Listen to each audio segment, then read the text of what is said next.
Bonjour à tous, je m'appelle Charline Dussault et je travaille au sanctuaire Agoa où je m'occupe de l'encadrement des activités humaines, notamment le whale watching. Donc je vais vous présenter aujourd'hui le whale watching au sein du sanctuaire Agoa, donc son évolution, son encadrement et puis les pistes d'amélioration de l'activité. Donc je vais tout d'abord définir et caractériser les différents types de whale watching. Donc si on s'en tient en sens strict, hein, évidemment, c'est l'observation des baleines et plus largement des cétacés ou mammifères marins. Donc on peut diviser en deux grosses familles, les activités ciblées, c'est-à-dire les sorties dont l'objectif va être l'observation des cétacés, l'objectif principal, et les activités opportunistes, c'est-à-dire l'objectif ne va pas être forcément l'observation des cétacés, mais ça peut être un plus, voire une véritable surprise. Parmi les activités ciblées, donc, on retrouve évidemment les opérateurs commerciaux, donc, qui emmènent des clients qui ont payé une prestation pour aller voir spécialement les cétacés. Les particuliers, donc avec leur bateau personnel ou qu'ils ont loué. Donc c'est voilà, des personnes qui souhaitent aller voir les cétacés par leurs propres moyens. Et puis donc lors de campagnes scientifiques évidemment. Les activités opportunistes, donc on retrouve évidemment les plaisanciers qui n'ont des fois pas conscience qu'il existe des cétacés dans la zone, donc sont bien surpris. Et les opérateurs commerciaux qui voilà, l'observation peut être secondaire, voire pas du tout un objectif, comme je sais pas, la plongée ou d'autres sorties sur des îlets ou autres. Et donc parfois ça peut être une surprise. Donc je vais maintenant vous présenter l'évolution du nombre d'opérateurs commerciaux. Donc c'est vraiment l'activité hein, qu'on connaît le plus, le mieux, et donc qui sera le plus développée dans cette présentation. Donc voici un graphique qui représente le nombre d'opérateurs par année depuis le 2002. Donc vous voyez qu'en 2002, il n'y avait qu'un opérateur en Guadeloupe et aujourd'hui, on est à 70 opérateurs sur l'ensemble donc de la Guadeloupe, Martinique et Saint-Martin. On constate que depuis 2010, il y a une forte croissance et une explosion, on peut dire, depuis 2016. Sur notamment la Martinique et aussi en Guadeloupe où l'activité commence à bien se développer. Donc ce graphique traduit aussi une différence entre les îles, tout ce qui s'explique simplement par la facilité d'accès aux animaux et puis la fréquence d'observation aussi. En Guadeloupe et en Martinique, on peut observer de nombreuses espèces tout au long de l'année, alors que voilà, à Saint-Martin, ça va être plutôt baleine à bosse en saison. Donc ça limite évidemment l'activité. Et puis donc en Martinique, le nombre d'opérateurs est plus élevé. Ceci peut s'expliquer par le fait que les animaux hein, sont vraiment plus accessibles puisqu'ils sont assez proches des côtes et notamment le dauphin tacheté pantropico qui se situe, qui est une espèce résidente au nord Caraïbes de la Martinique, donc qui va être très convoité. Donc si on peut essayer d'expliquer cette évolution, cette forte croissance, tout d'abord, hein, c'est quelque chose qui économiquement apporte beaucoup d'argent. Si on se penche sur l'étude caractérisation du whale watching dans le sanctuaire, on voit qu'il y a plus de 2 millions d'euros de chiffre annuel. Et c'est probablement le double aujourd'hui au vu de la croissance de l'activité. Et puis voilà, c'est très attrayant. Le produit cétacé est très vendeur pour les clients. et aussi, il y a une facilité d'accès à des formations maritimes. La mer attire beaucoup aujourd'hui, donc ça peut expliquer aussi cette forte croissance. En termes de réglementation, donc comme on l'a vu, hein, il y a un nombre, une explosion de l'activité. Donc depuis les années 2000, il y a des discussions et d'encadrement. Donc des associations ont travaillé sur une charte de bonne conduite. Et puis dans les années 2000, donc, les autorités se sont emparés du sujet, et puis donc dans un arrêté qui pratique les activités nautiques, on réglementait un petit peu plus l'observation des cétacés, et aussi au travers d'une charte d'observation dont pouvaient s'engager les opérateurs à cette époque. À la suite, donc, le sanctuaire AGOA a mené une étude de caractérisation du whale watching et les pratiques qui étaient exercées. Il en est ressorti des mauvaises pratiques de la part des opérateurs. Donc, à la suite de ça, le sanctuaire AGOA a proposé une formation et aussi une charte dans le cadre d'un arrêté qui réglemente l'approche des cétacés. Je vais vous en parler tout de suite. Donc, que dit cet arrêté préfectoral? Il dit donc qu'il est interdit de s'approcher à moins de 300 mètres des animaux, que ce soit un bateau, une personne, un engin volant. Donc, ce fait que la nage est interdite. Qu'un opérateur peut approcher à moins de 300 mètres si il fait une déclaration auprès des affaires maritimes en s'assurant, les affaires maritimes, pardon, s'assurent que le prestataire respecte les recommandations du sanctuaire AGOA. Donc, c'est-à-dire qu'il ait signé la charte et après avoir suivi la formation. Si on récapitule, quelqu'un qui veut être opérateur de whale watching aujourd'hui au sanctuaire AGOA doit déjà passer la formation, à la suite de laquelle il pourra signer la charte, et puis ensuite il fera sa déclaration auprès des affaires maritimes. Donc, que dit la charte?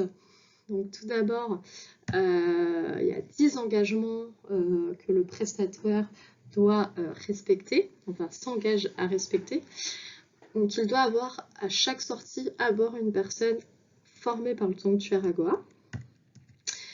Il doit évidemment respecter les pratiques d'observation, donc c'est-à-dire 3/4 approche, 3/4 arrière, la vitesse à 5 nœuds, un nombre de bateaux ne dépassant pas 2 dans la zone des 300 mètres, ne pas s'approcher à moins de 100 mètres maximum des animaux, comme le montre le schéma. Donc voilà, et d'autres pratiques que je ne vais pas forcément détailler ici, mais si vous êtes intéressé, vous pouvez évidemment nous contacter.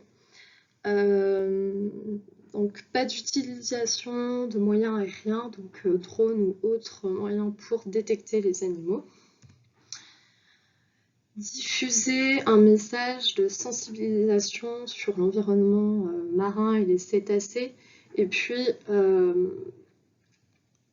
faire prendre conscience aussi aux clients que cette sortie se perd dans un milieu naturel, donc on ne verra pas forcément les animaux à 100%.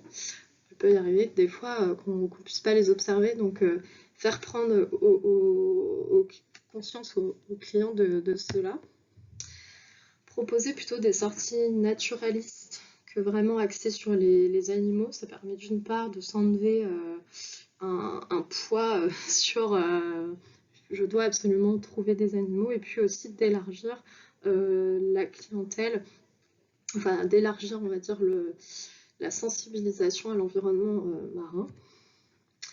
Ne pas proposer de prestations qui incluent une nage avec les cétacés, bon ça va un petit peu avec l'arrêté. Assurer le tri des déchets à bord, éviter évidemment le plastique, favoriser la vaisselle réutilisable, contribuer à l'acquisition de connaissances, donc ça j'y reviendrai après, et favoriser la connaissance des cétacés à la population locale, donc voilà, en faisant des tarifs peut-être plus attractifs pour eux, et ne pas organiser d'activités de pêche au long. Donc, je vais maintenant présenter au niveau national, puisque c'est très récent, un nouvel arrêté qui est sorti le 3 octobre, qui indique que l'approche de tout cétacé est interdite à moins de 100 mètres.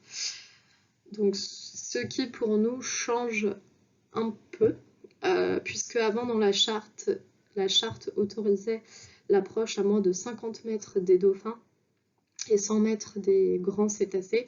Donc aujourd'hui, on devrait être à 100 mètres pour tous les cétacés. Et puis évidemment, c'est une évolution de la part du gouvernement qui prend en compte cette thématique sur l'ensemble du territoire français. Donc je vais maintenant vous présenter un bilan de l'efficacité des outils de réglementation qui sont existants depuis quelques années.